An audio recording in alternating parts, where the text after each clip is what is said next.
To see the fully uncut version of this video, head over to patreon.com/Jonjo Lyons. What's that like to live deliciously?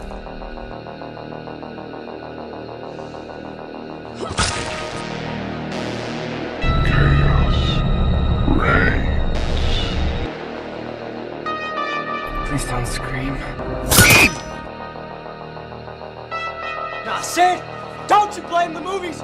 Movies don't create psychos. Movies make psychos more creative.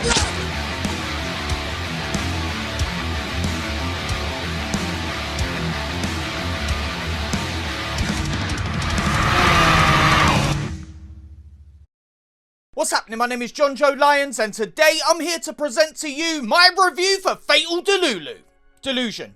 Fatal Delusion. Written and directed by Sal Longo, Fatal Delusion stars all of these lot. Deranged Vietnam vet suffers flashbacks from the war. He murders innocent brunette victims that remind him of an enemy major. After escaping prison and assuming a new identity, he infiltrates the police department to continue his killing. How's it going, my gorgeous group of innocents, ignorant of their quickly diminishing lifespan, as I hide in their closet ready to jump out and have a 45-minute long fight scene with them before eventually choking them unconscious and laying butcher's meat on their tummies? It's that time again. This week we'll be taking a look at yet another entry in what is quickly becoming a series for the channel, one of the worst films I've ever seen. Fatal Delusion. Fatal Delusion really has everything: awful camera and sound, brutally bad editing, a ridiculous story, and a terrible killer who's also played by the writer-director. At least I think he is. He's listed as playing the killer on IMDb, but the credits in the film list him as Shrink. And it also doesn't help that none of the other actors are credited with character names, either in the opening credits or the closing credits. But whatever, it doesn't matter, I'm just going to assume he's the killer, because it's funnier that way. Also, it would make a lot of sense when you look at the fight scenes he has with his victims. All female, all going on forever, and all pretty much on the floor. I'm not trying to make any accusations or jump to any conclusions, but I'm just saying, someone was definitely bricked up on that set. In this one, we follow the serial killer David as he murders women that remind him of someone from his past. Then the movie takes a pretty strange turn in the second half, but we'll get to that when we get to it. We're in the Las Vegas bloodbath territory of terrible here, and in for a really long video, so let's just get on with it. But before we get into all of that, I just want to remind you can see this video completely uncut and early at patreon.com/Jonjo Lyons for as little as $3 a month. That's it. Want to see the uncut videos, the Patreon exclusive videos, and gain access to the Discord? Go over there now. And as most of you know, my short film Better Anything that I crowdfunded last year is currently in post-production. We also just finished designing the official poster for the movie, which you can see right there. Isn't it beautiful? It's designed by Kat, who did an excellent job on it, and I can't wait to hire her on future projects. We've also got a special edition illustrated poster, which I'm holding back for now, but will release soon. Make sure to keep an eye on my Instagram for that, instagram.com/Jonjo Lyons Reviews. And while we are at the very edge of the end of post-production, you can still claim perks on the Indiegogo. I'll leave a link for that in the pinned comment and description below. And finally, I'd just like to give a shout out to Wild in Wood. That's where we shot all of our wood scenes, and I really cannot recommend them enough. The owners were so lovely and really worked with us to make sure we had the best set possible. They even offered to build me a cabin from scratch for another project that I have in mind, so they're accommodating to say the least. Here's their Instagram, so go and follow them now and tell them Jonjo sent you. But anyway, I'm in the mood to wonder just what in the actual the director was thinking, so let's not waste any more time. Get ready to yell cut at the screen 400 million times! This is Fatal Delusion. The movie begins with a very colourful title card and opening credits when we cut to this fella, David, taking a seat to look at photos from his time in the Vietnam War. These shots are intercut with this woman, who I'm sure we'll learn more about at some point soon. He then pops his head in his hands and we cut to this woman going for a walk. She's being spied on by the extremely well hidden David and looks back at him for a moment before walking off into this building. David checks his watch as the woman leaves again and we watch her for a super long time.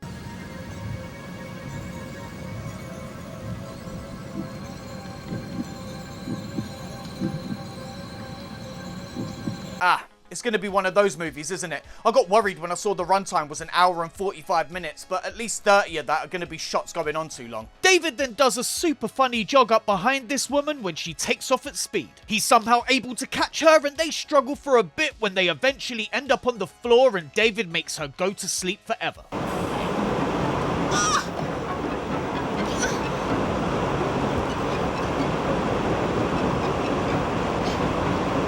Again, this scene seems to be going on for an eternity, which is funny to me for now.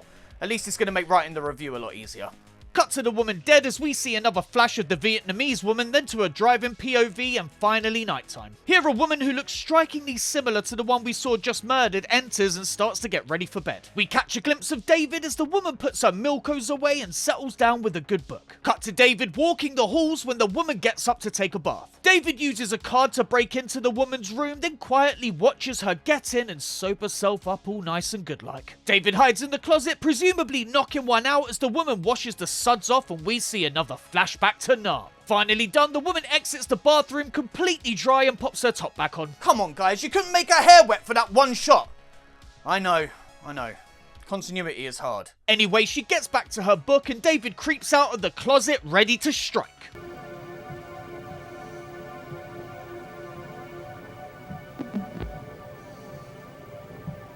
Foot slap!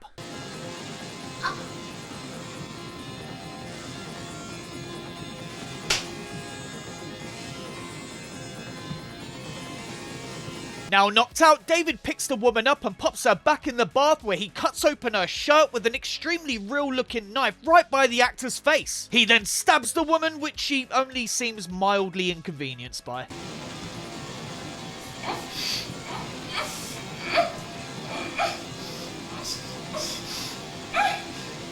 Oh, and we get to see some blood here.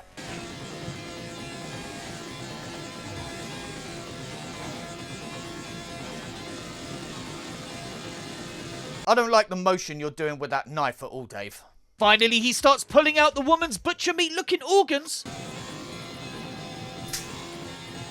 and flushes them down the toilet.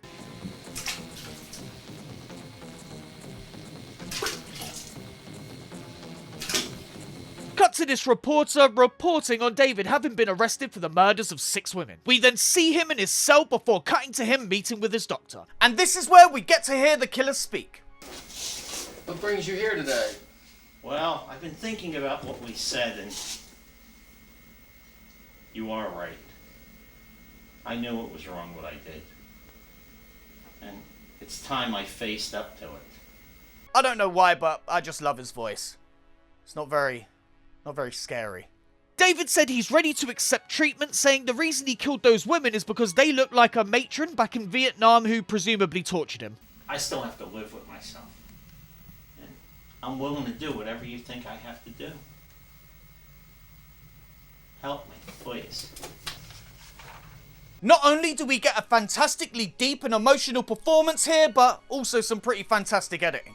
Here we see David reading when he is ordered back to his cell. He gets up and the scene then cuts to this establishing shot and David meeting back up with the doctor. So why the reading scene? Just to establish that this meeting is taking place the next day. I'm going to try my best not to be super nitpicky because then the video will end up being longer than the movie, but still, this movie is filled with choices. David tells him he's planned out the doctor's trip away almost hour by hour, which is beyond strange. The doctor then advises when he goes on his vacation, David will be transferred to minimum security, which seems like a mistake to me. We get this scene of a guard, maybe, warning David not to f*** up or he'll be back, then cut to these two ladies. The younger nurse Benson and the elder Dr. Carlson.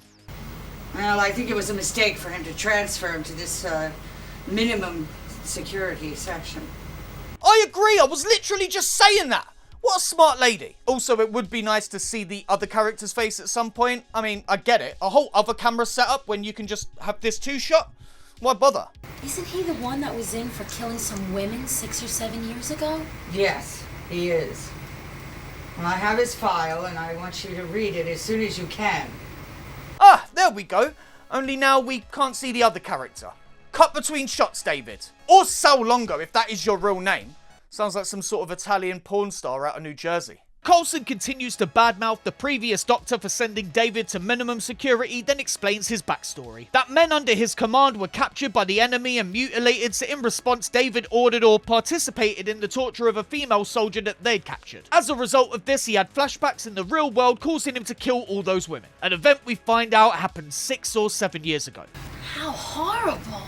Oh, yes. When he was committed these murders, though, in Carson City in 1986, he claimed it was the result of a flashback, and it was a delayed stress syndrome. How could he just explain away the killings? Just amazing performances all round in this one. They're joined by this other random nurse as Coulson explains David was fine for 20 years after the war, but seeing these women with long black hair triggered him and caused a flashback. He would see them and think that they were his female enemy soldier, meaning he'd have to eliminate them. I think he's very dangerous. I'll keep you informed. I especially love here how they never acknowledged or said goodbye to the nurse that was sitting with them. She was so close. Anyway, back to the doctor's office. He's joined by Benson, who greets him saying she's in there to get a file. David then compliments her outfit and asks if it's a new uniform. Benson says she's actually not working today and goes to leave. It was nice seeing you. I'll be thinking of you tonight when I go to bed. David. I'll be thinking of you too while I beat my badly packed ham sandwich bloody, you sexy fat piece of shit. Speaking of which, I just wanted to make a point in saying that me and David don't look that dissimilar. I reckon I'm about 5 years away from this, so Cassidy, look forward to that. He says he thinks of Benson all the time, and we cut to him sleeping and go into his dreams. Here we find Benson getting ready for a shower. She disrobes and jumps in, making sure to cover her boobs with a washcloth.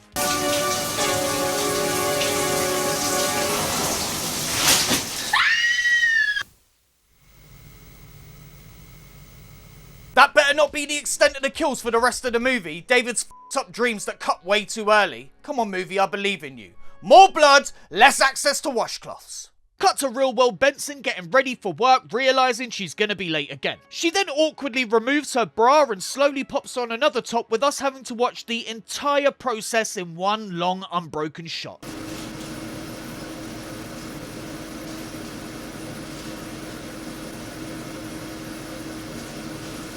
Jesus Christ, man, end of take! She finally leaves and we cut to her bumping into Coulson, who asks for an update on David. Benson says he's a model patient and hasn't been weird at all, although I would like to disagree, and the doc tells her not to let him lure her into a false sense of security. Benson says she'll keep an eye on him when we cut to her checking up on David. David brings up Coulson wanting to put him back in maximum security, but Benson lies, saying she hasn't heard that at all. She then gets David up on the table and checks his heart when he says max security would interfere with his plans. What plans are you talking about, David? My plans to meet up with Dr. Wood on his vacation and assume his identity. First of all, don't tell her that. And second of all, how are you going to get out of the hospital, David? That's part one of my plan. And that part starts right now. No! Not Nancy Benson!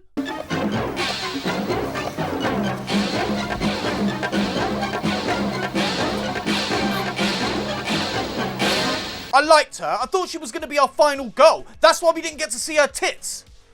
You're a jerk, David. Cut to this reporter reporting on David's escape. Apparently the police are looking for him but haven't had much luck so far. She also says the murders were 5 years ago when Benson said 6 or 7.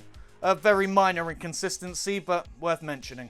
Cut to Coulson and the nurse that she ignored earlier. She's all sad about Benson's death, but the nurse says they found David's clothes and a note next to a bridge, so he must be dead.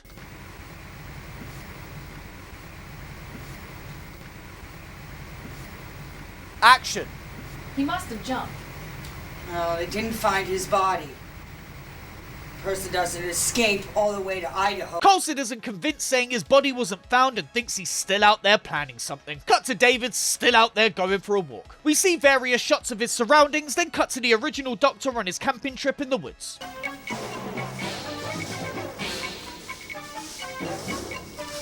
You see, this is why David planned the doctor's trip so meticulously. Sure, he didn't have to follow it to the letter, and it should have gone straight in the trash the second he left the room, but he's a man of his word.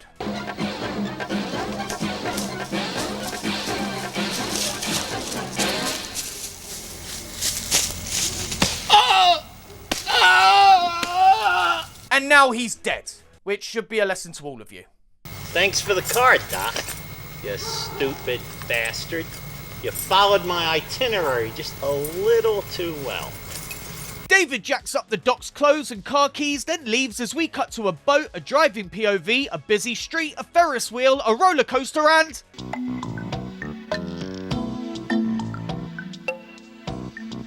Oh my. What a smashing blouse you have on. The dancer precariously balances one foot on David as we see her face, then flash back to the enemy soldier dying, and then finally back to present day. He slides $1 up her ass when in another angle this is magically doubled to 2. He then gets up, chucks the rest of his money at her and leaves.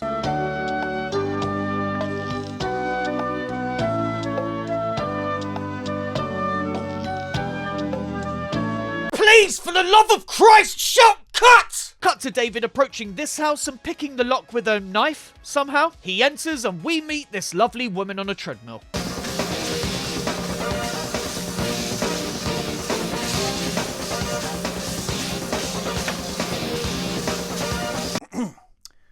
She seems nice.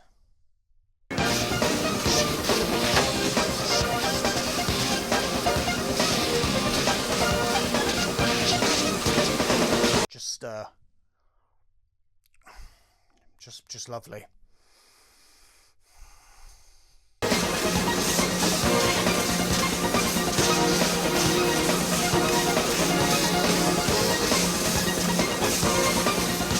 By the way, remember I had nothing to do with the shooting of this movie, yeah? So don't come at me, alright? This is all Sal.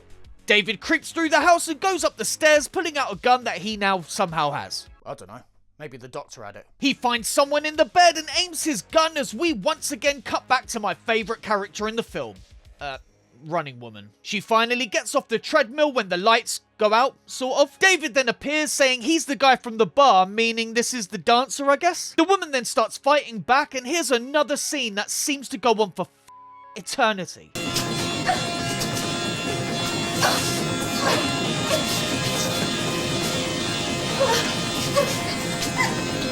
Nearly 4 minutes of this.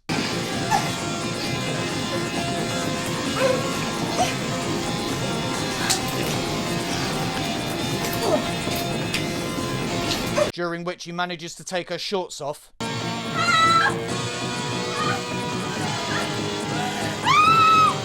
Eventually ending with him choking her out.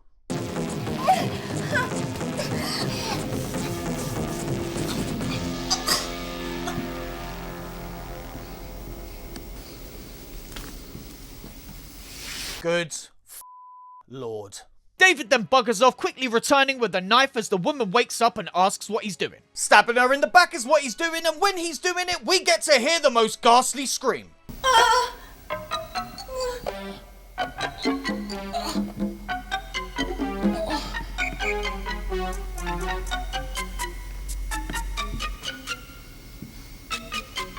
Jesus, what a reaction. I'm surprised she's not asking him if it's in yet. He gives her another poke and we get a slightly better reaction, then flips her on her back and cuts open her tum-tum.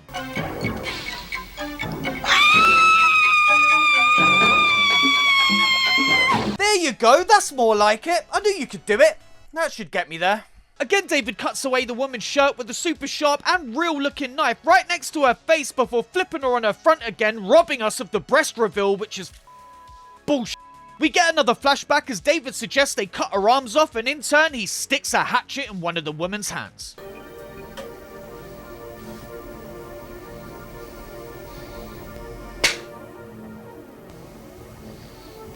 Boobs up once more, and handler stumps cleverly concealed behind her back with a bag containing said hands on her tummy. The killer bids her farewell, saying he'll be thinking of her when he's having his snack tonight, presumably meaning the hands. Cut to this woman reading the paper when she's jump scared by the microwave.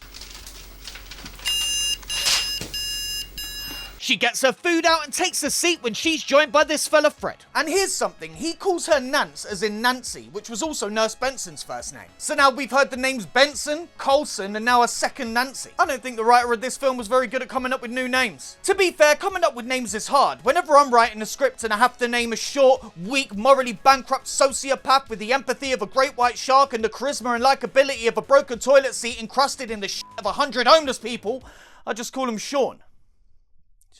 Just seems to fit. Anyway, Nancy goes on about her friends being all worried because of the murderer on the loose, and it's revealed that these two are cops. You shouldn't be worried. You're a cop. I know I'm a cop. And this is a police station. Fred tries to reassure Nancy that she'll be fine, but she's having none of it. That's easy for you to say. He's not killing men. They never kill men. What about the guy in Chicago, the guy in Houston? Oh, pardon me. Once in a while they kill a man or two. Fred, I'm scared. He not only kills them, but he dismembers them in their own bathtubs. Maybe if you weren't so much of a... No, Jonjo. That's victim blaming. No matter how much of an annoying you are, no one deserves to be murdered. Luckily for me, I wouldn't have made it out of grade school. Fred tells Nancy to move her boyfriend into the apartment, but she says he can't right away. He then gets slightly handsy and tells Nancy to calm down when David enters in a suit, asking to be shown to an office he can use for a few days. Pardon me? David is shown his office and given some files on himself before asking who Nancy was and where she works, which isn't at all suspicious. Cut to some time later as David finishes his work and goes to what I guess we can call a cafeteria when he's approached by Nancy. She asks him what could make someone kill total strangers, and David says what the doctors were saying earlier. Past trauma, present trigger, blah blah blah. He also says this killer can control their rage, so if he does, they may never catch him. The dismemberment in the bathtub is symbolic of taking your enemy apart and scattering the parts to the wind. You do that so they can't come back together and ever get you. David finishes by saying nobody is safe until he's caught and Nancy counters or killed. Cut to the locker room where Nancy gets undressed because she's been in a movie for 5 minutes and we still haven't seen her in her underwear. David is of course spying on her and Nancy calls out to see if someone is there, but after not getting a response strips off, which is just excellent. She then creeps around to the door when she's jump scared by Fred. What do you want? He says her boyfriend is on the phone, so she quickly gets dressed and goes to chat to him. I say quickly.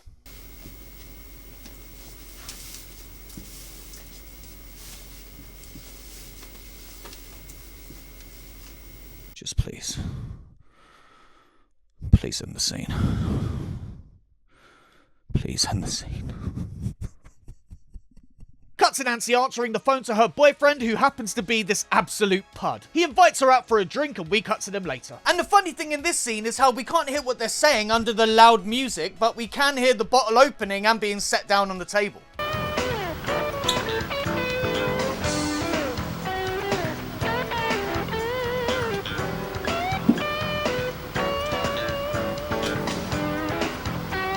They are literally miming arguing. Again, what a fantastic choice. They get up and leave, not even finishing their drinks, and we cut to them parking up at home. They have a little kissy, then head inside when the boyfriend says he can't stay the night, and it becomes clear the boyfriend, whose name I've already forgotten, is fucking Nancy on the side and has a wife and kids at home, quickly sapping me of any sympathy I once had for our newest potential final girl. She gives this hunk of pig gristle 1 month to leave his wife, and then he stands there patiently waiting as Nancy takes forever to unbutton his shirt. And this is just insanely awkward.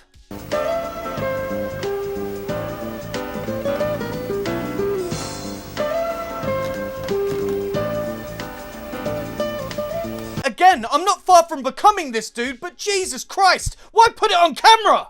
We see David spying at the window when Nancy gets in bed and the boyfriend lights a candle. He then starts massaging her, presumably with the bacon grease dripping out of every pore in his hands as David continues to watch. The boyfriend's hand desperately tries to find the right place to rest, and you can literally hear the bed creaking as they roll over. Cut to Nancy all drunk post-smash when boyfriend says he'll call her tomorrow and f***s off. Nancy then jumps in the shower and once again this goes on for a while.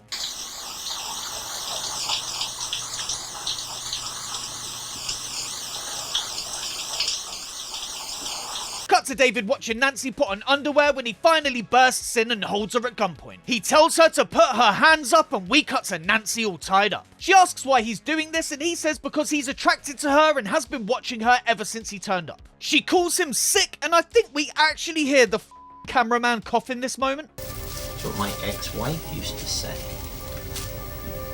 And I didn't like it when she said it either. It wasn't her and David was speaking. Was this their only take? What is happening right now? Nancy starts laughing, suddenly deciding she thinks this is a prank, but changes her mind when the knife comes out. David then pops a bag on her head and begins to suffocate the woman, who struggles before calming right the f*** down. Now more agreeable, David cuts his victim free and gets rid of all that pesky underwear. And again, I know I keep mentioning the knife, but this is not safe. On my film, people weren't even allowed to handle the prop knife. How did none of these actors get stabbed by accident? He then picks Nancy up and we cut to this video store clerk. Who must be our final girl, surely. She takes a call, then goes to leave when the phone rings again. It's Jim, who's apparently her boyfriend. We also find out that this is actually Nancy's roommate, and the girl says she's supposed to be going out with her tonight. She then ends the call, finishes her work, and we cut to her literally straight away with Fred at Nancy's place. No shot of her walking in, finding out what's happened, nothing. Just mid-conversation with Fred already answering questions. He asks her if she can see if anything is missing, and then again we cut to the cop cafeteria. That's when David enters the frame to share his worry about Nancy. Here he's introduced to Nancy's mate, who we find out is named Jean. Fred introduces the fake Dr. David as he tells the girl to tell them everything she knows. They ask her a bunch of questions which all mean nothing because the killer is right there. They then ask if she'll have a place to stay, and Jean says she'll stay at her boyfriend's as she has the keys. Fred thanks her for coming, and Jean off when David tells the cop there will be another killing very soon. Jean returns to hand over the details of where they'll be able to call her as David has another flashback. And Fred sits down before getting back up again. Cut to Jean taking a seat and presumably thinking about her friend who, come to think about it, everyone already has decided must be dead. Talking about her in the past tense and all of that. She grabs herself a beverage and we sit watching her drink until she decides to have a really uncomfortable looking nap. Back at the station, David of course gets a hold of Jean's details as the girl wakes up and has a stretch. She then realizes she's cold and grabs a blanket when the phone rings. Jean answers to David, who says he's been told by Fred to check up on her. He also says he needs to ask her a couple of questions and asks if he can come over, fully ruining the element of surprise. She agrees and they hang up when we see her hiding a gun that was apparently underneath her jacket pillow. Cut to David driving and arriving at Jean's where he asks for a cup of coffee. He then dumps a shitload of pills into Jean's drink when she returns and takes a seat. Again, David asks her questions as if we don't already know he's the killer, like who she thinks could have done this, pretty much exactly what they asked her at the police station. It looks like the pills are starting to take effect when David sets Jean's drink down and drops the facade.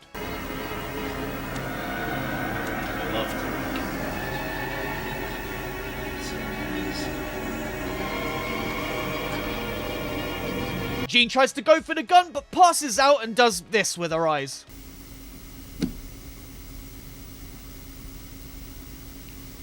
David then drags her off as we cut to the moon and him post-murder finishing his coffee.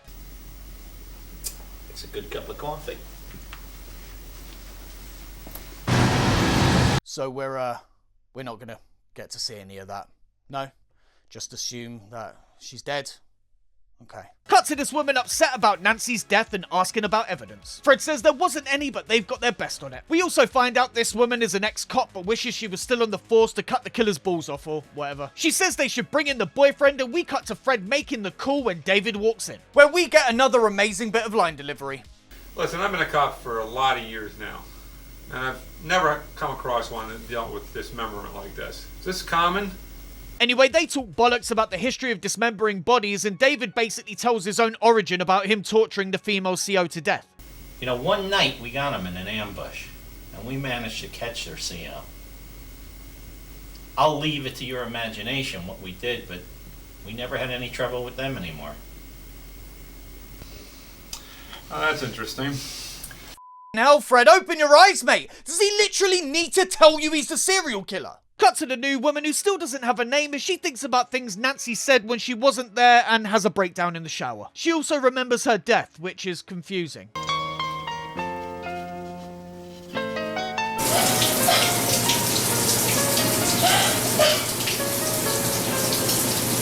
Cut to Fred as he calls the hospital only just now doing a background check on David's doctor character. They say he's been working there for 2 months and came from the mental hospital from earlier in the film. He then tells the first hospital to fax over the doctor's personnel file and fingerprint card, then gives them his fax number. Cut to the mystery woman as she remembers Nancy some more, then back to Fred talking to himself. I think I'll run his prints, compare them to the prints we picked up at the crime scene. Finally doing some cop work, Fred. Well done. I'm genuinely proud of you, mate. I guess David really did go too far telling the cop his origin. Cut to Shower Woman and David chatting about Nancy. They go into Shower Woman's backstory and connection to Nancy, but to cut a long story short, she's a private investigator now and was Nancy's neighbour. Moving on. Cut to Fred finding out the fingerprint card doesn't match the prints found at the crime scene because, as we know, that was the other doctor's fingerprint card. So wouldn't match. Cut to nighttime and then to daytime again, so I guess this is the next day. Here, Shower Woman shares a new theory with David. What link has there been between all the killings since Nancy's death? All one of them. They were all at the police station just prior to being killed. What are you getting at? She says both girls had their keys stolen, so thinks the killer will return to the scene of the crime to relive the murder. That's why her and Fred will be staking out Nancy's place tonight, which I'm sure will go extremely well. Cut to the cops at a sentry on the bed as Fred decides the killer isn't turning up tonight. He then hears a car and goes to investigate as we see someone pulling up. Fred tells her it's David, and Shower Woman lets him in with the killer saying he's thought about it and she might just be right about her theory. What the hell are you doing here? Fred, I'm armed and I know how to use it. I've been to Vietnam. I really thought he was going to shoot Fred in the head then. That would have been exciting, wouldn't it? Never mind. Cut to a while later as David pretends to hear something. I hear it again. Fred, let's go check. Gail, keep an eye on the door. Gail! That's her name! Not that it matters now. I'm just going to keep calling her Shower Woman.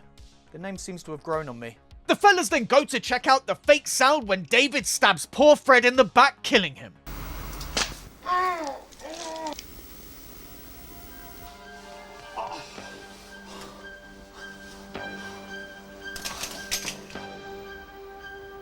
Poor Fred, you died as you lived, being a dumb.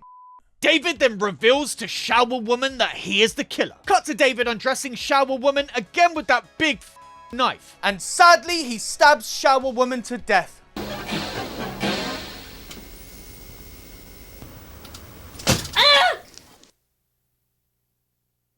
I know this isn't funny, in fact it's downright heartbreaking, but I've got to say, when I first saw that edit, it had me rolling.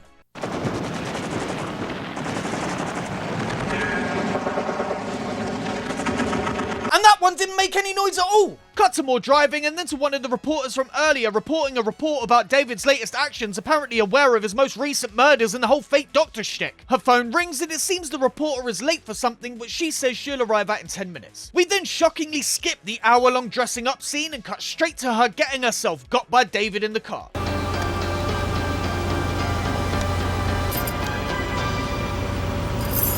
Cut to the killer waking the reporter up at this random spot. The reporter tries to reason with David, but he just tells her he'll be back in a minute, leaving her to try and escape. She gets herself out of the ropes as David fixes up this chainsaw. She then gets the drop on Davy Boy, kicking out of him and trying to choke him out. The pair continue to struggle with this reporter seemingly a bit of a badass until David pops her in the face and chokes her out.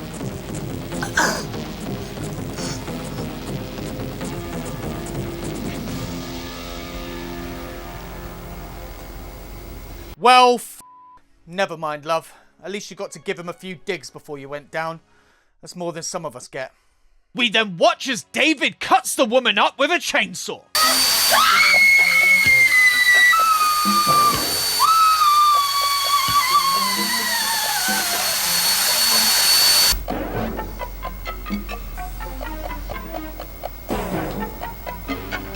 Well, slashing her up. I don't think they could stretch the budget enough for a pile of dead woman. We do get some blood though. David finishes up by pulling her guts out and the film finally comes to an end.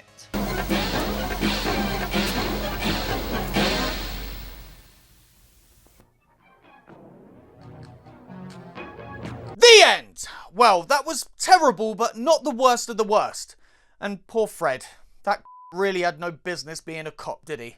Fatal Delusion is another terrible shot-on-video slasher movie that I for some reason seem to really enjoy. While this one lacks in gore, it more than makes up for it in general smut. I think the director knew exactly what type of movie he wanted to make and was very much successful in that department. The story is simple enough, with a killer escaping the loony bin to continue his murder spree. What is more surprising here is how easily he's able to start working for the police not long after. He also does a terrible job covering his tracks, killing every woman he comes into contact with. If anyone at the station even had the smallest amount of competence, he would have been caught immediately. I do like the fact that he gets away with everything at the end, and the constant teasing of a final girl was fun, but David is just lucky everyone in the film was as thick as shit. Onto the characters, and special shout outs to both Nancy's, Treadmill Woman, Gail and Fred, but our main character outshines them all. Our softly spoken pud of a killer, David. I suppose you could give the actor the benefit of the doubt saying he was going for some unassuming type murderer like BTK, but when he actually was trying to be scary, he had about as much menace to him as a bowl of vegetable soup. Next is the gore, and I'm sorry to say this is where the film shits the bed the worst. With terrible movies like this, you can always at the very least look forward to some bloody but poorly executed kills. Unfortunately, that's not the case here, with the best the film has to offer being some butcher meat and one axed hand, and we also got that terrible chainsaw at the end. At least that one was bloody. Very disappointing. Production-wise, we have yet another film with absolutely shocking sound design. Some stabs have sound, some don't, the volume is all over the place, and the music is atrocious. That being said, the worst thing about the film is the editing. Some shots go on for way too long, while others start too early and inexplicably cut off way too early. I really wish I could find the strength to re-edit the film and see how much gets cut out, but I've already spent too much of my time on it and just want it behind me. In the end, Fatal Delulu is an enjoyable but terribly made horror movie. It's a smutty, grimy production that isn't very scary or bloody, but is just stupid enough to be entertaining. It's not a tragedy we never got a sequel, but I would like to check out what the director did next. Maybe that's something to look forward to, but for now I'd say give it a watch with drunk friends, just don't expect anything good.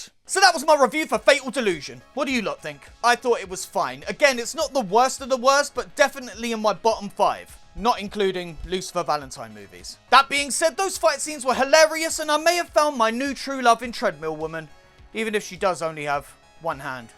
Speaking of which, if you want to see Bathtub Woman's guts get ripped out and flushed down the toilet completely uncut and early, head over to patreon.com/Jonjo Lyons. There you can find the uncut version of this review, plus others with more stuff being added every single week. We got the uncut reviews, Patreon exclusive reviews, / comic breakdowns, and the Discord. And all that could be yours for as little as $3 a month. You can pledge more, I really appreciate it, as I need the money to send Better Anything off to film festivals. With post-production finished, we're basically tapped out on everything we raised, so we need money to enter it into the festivals, and if you can help, that would be amazing. Patreon.com/Jonjo Lyons, and anything I earn above my rent will go straight back into the film. Thank you. So that's it for another week. Like the video, leave a comment, and click subscribe if you haven't already. My name's Jonjo Lyons, and remember, if somebody turns up at your police station saying they're a doctor, make sure the first thing you do is a background check. What the f were you thinking, Fred?